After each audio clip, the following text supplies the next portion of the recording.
Hey guys, it's Kate, and welcome to another episode of Get Prepped Podcast, where we talk with voice actors, nonprofit leaders, and business owners about a gonna be a new game, Get Prepped. Today we have yet another one of our newer voice actresses. You might know her from Interview with a Vampire and Unplanned. She is the great Najah Bradley. Thanks for coming on, Najah. Hi, thank you so much for having me.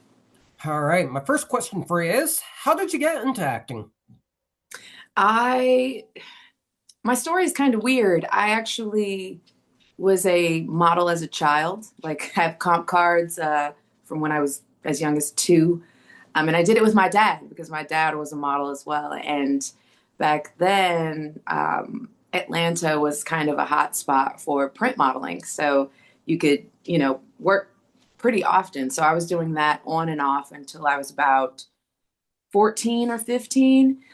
And then I kind of got into my sports, right? So I started running track and doing cheerleading and just every kind of extracurricular you could think of.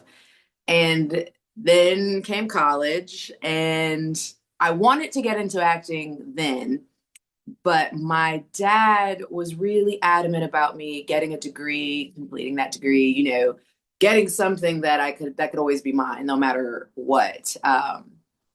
And so, as the compromise, I went to UGA, go dogs, and I got my degree in communications and new media. So, we were doing app development, and I was doing sideline reporting for GeorgiaDogs.com. I was doing stories on the gymnastics team and just everything sports journalist related, because in my mind, the closest thing I could get to what I wanted to do, which was, go back to the acting and the modeling of it all, was be on TV and talk about something I loved at the time, which was sports. And then fast forward to graduating, my dad just again, thanks, Dad. My dad just happens to reach out and say, hey, we still have some contacts in the industry if you wanted to give it a go. Because by now I had already done what he wanted, which was complete the degree. He was like, if you want to go for it, I can reach out to some people. So we reached out to some of my mine and his old representation to see if I could get back into it. And we did. So I signed with an agent pretty immediately, and got to work on a lot of commercials. So I got my big start was in commercials. And then I started to, after that success, realize, oh, I really, really kind of like this. Like, I think I want to go all in. And so then we moved into film and television. The roles you were saying, Interview with Vampire, Unplanned. I also did Cobra Kai for a hot second. I did Dynasty.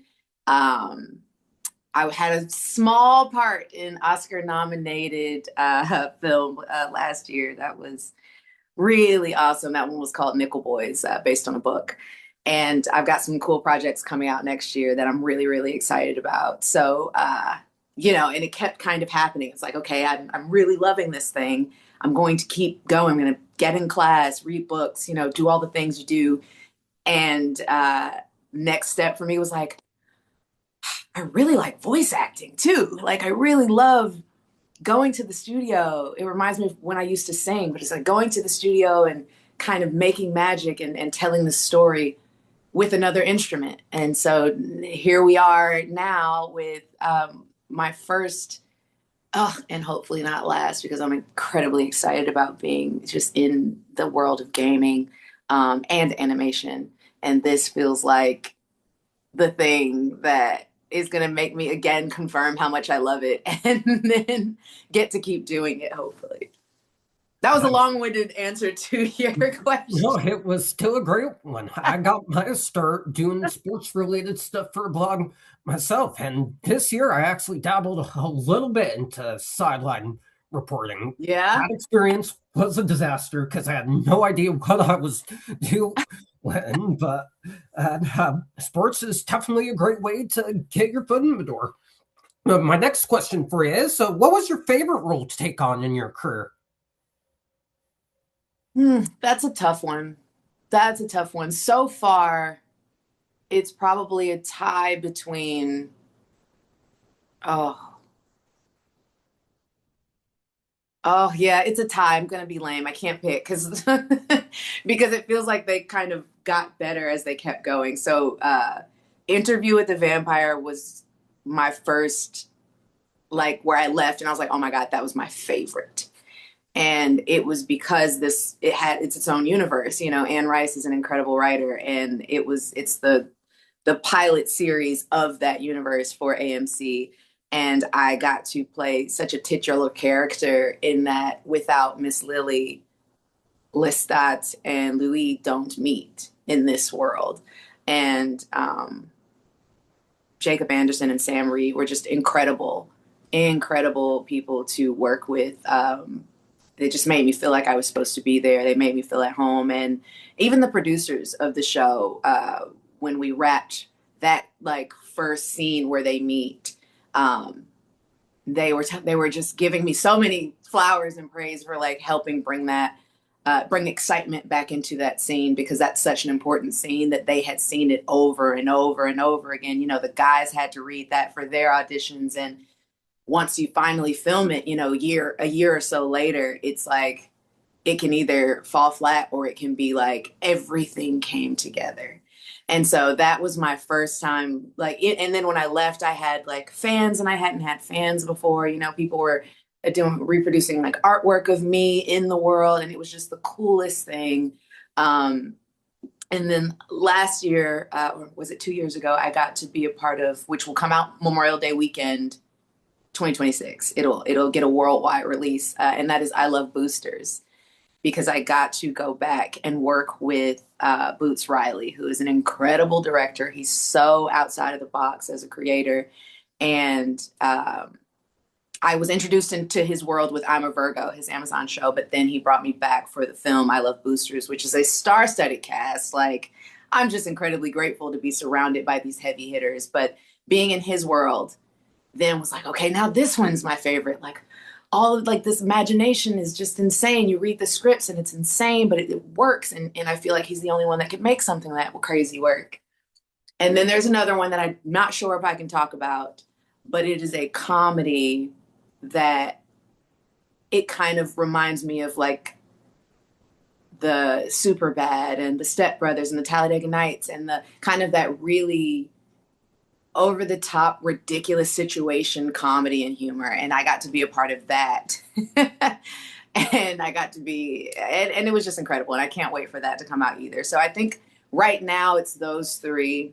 And I'm hoping for something, you know, in the future that I can say, oh man, it's only getting better. But I'm very lucky. I'm very lucky to be a part and not be able to choose between a favorite. But those three come to mind as like hanging out at the tippy top there. I definitely respect that, and those are excellent choices. I love the movie Step Brothers, so I'm looking forward to seeing your comedy next year. My next question for you is, so what's a funny or challenging on-set moment that you want to talk about?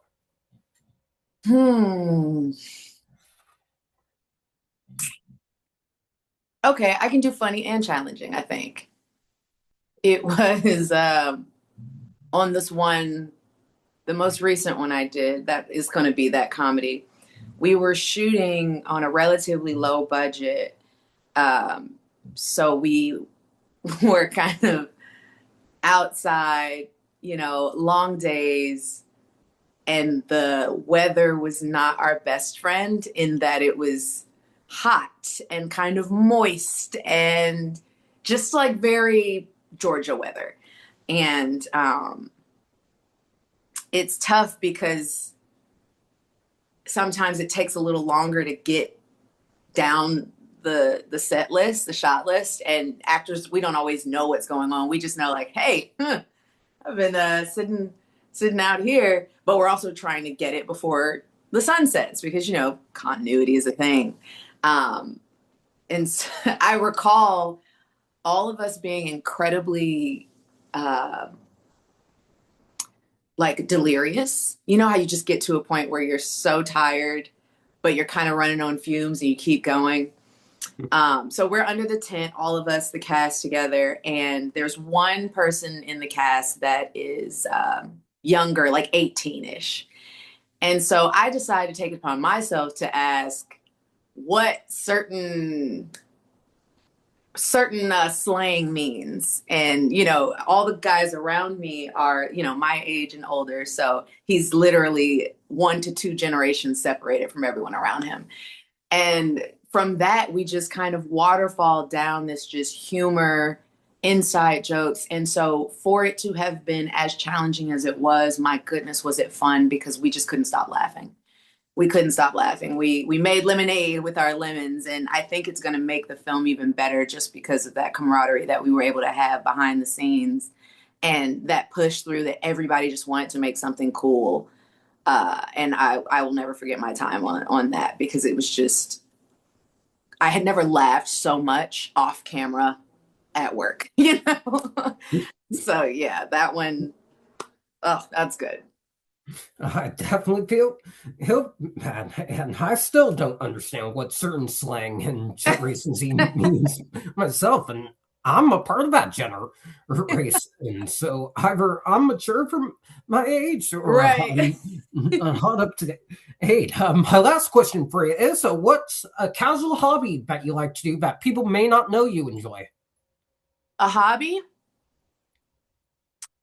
I guess people kind of know now, but people that like meet me won't think it off the rip. And then when we talk about it, it's like the eyes go big. And it's plants. You can kind of see, this is my home. This is, I have somewhere around 400 houseplants, and I take care of all of them.